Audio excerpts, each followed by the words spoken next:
Coming up on First at 4, it was the first day of school for more students in several eastern Kentucky school districts.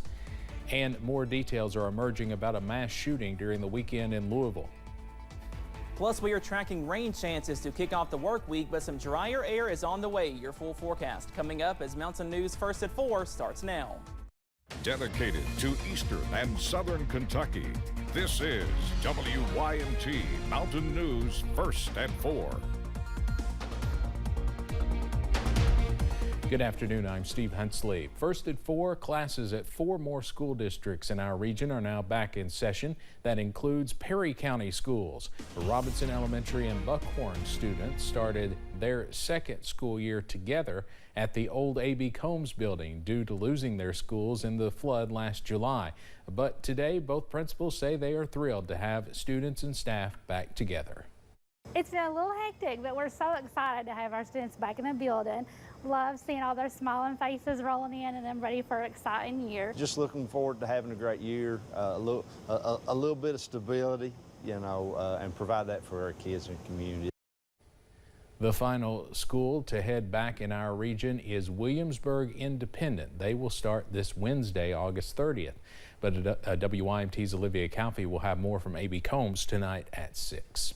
Harlan County schools began classes earlier this month, and administrators are entering the year with a lot of optimism. The school system announced many completed projects and ideas in the works. One of those is a multi-purpose facility for their athletic programs, which Superintendent Brent Roark says will be a space for many athletes. So it's an 8,300 square feet multi-purpose dressing facility, weight facility for our football team, and a multi-purpose room for our other sports, our cheer, dance, flag, band, whoever needs to use it. The facility will be located by the Harlan County High School football field. We'll have more on some of their completed projects coming up at 6. A 29-year-old woman from Hazard has died after she was reportedly hit by a semi on I-64 in Rowan County. Investigators say Linda Reed was struck by the semi just before 5 this morning as it was traveling east on 64 just before the Moorhead exit. She was pronounced dead at the scene by the Rowan County coroner. Traffic on the interstate was shut down for a short period of time.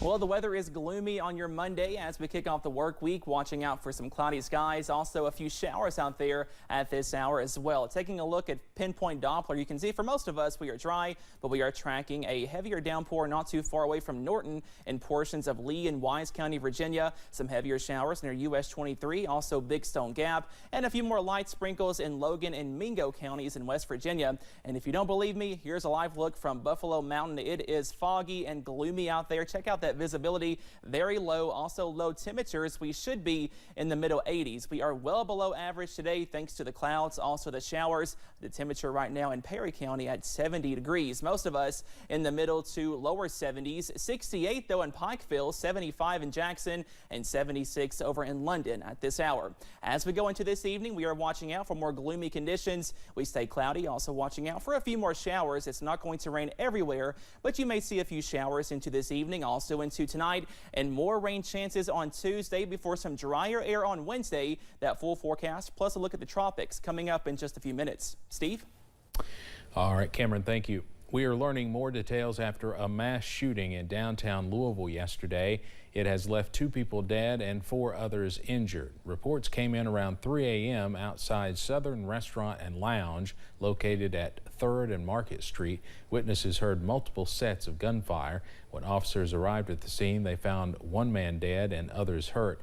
No suspect's name has been released yet. This is the 3rd mass shooting in Louisville this year.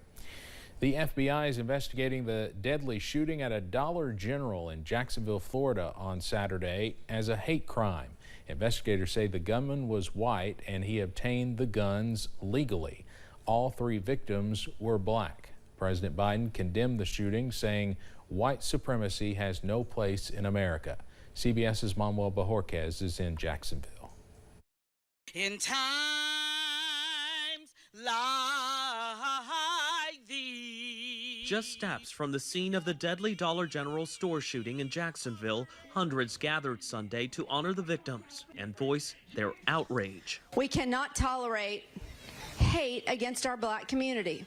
We simply cannot and will not tolerate it.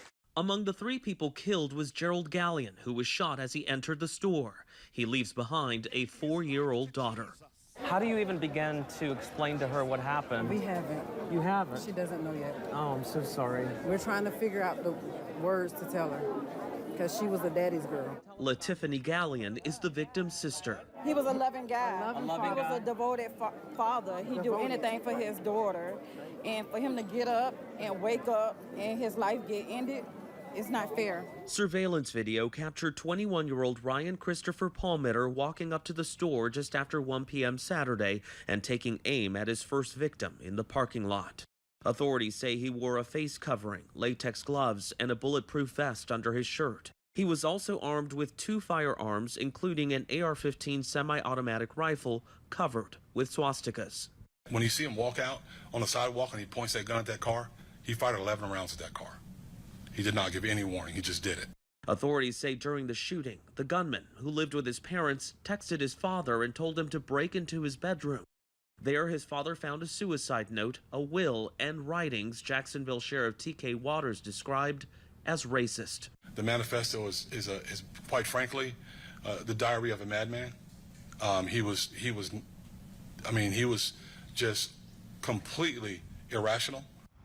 Before the shooting, authorities say the gunman was spotted at Edward Waters University. That's less than a mile from the store here. He was spotted by a security guard who thought he looked suspicious. That guard alerted a nearby deputy, and that deputy was just about to alert others when the shooting happened. Manuel Bojorquez, CBS News, Jacksonville. This morning, Florida Governor Ron DeSantis announced Edward Waters University is getting $1 million to increase security. Coming up on First at 4, forecasters say Tropical Storm Idalia is moving toward Florida's Gulf Coast and is expected to arrive early Wednesday, possibly as a major hurricane. We'll have the very latest. Plus, we are tracking lows in the 50s by midweek. Those details plus your full 7-day forecast coming up.